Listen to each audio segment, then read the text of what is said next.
So if you're facing problems with Instagram DM not working, this is going to be the only video that you'll ever need to watch on the internet. So let's get straight into the video. The first thing you want to try to do is force close your application and try to reopen it, which should go ahead and fix your problem. However, if it still doesn't, try to switch between your Wi-Fi and your mobile data just to ensure that you have a stable internet connection.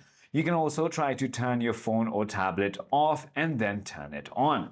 The other thing you want to try to do is simply go ahead and clear your cache. In order to do that, simply go to your settings and then scroll all the way down until you find apps and finally tap on Instagram on this menu.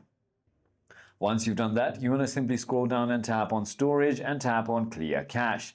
That should fix your problem. However, if it still doesn't, then try to uninstall and reinstall your application.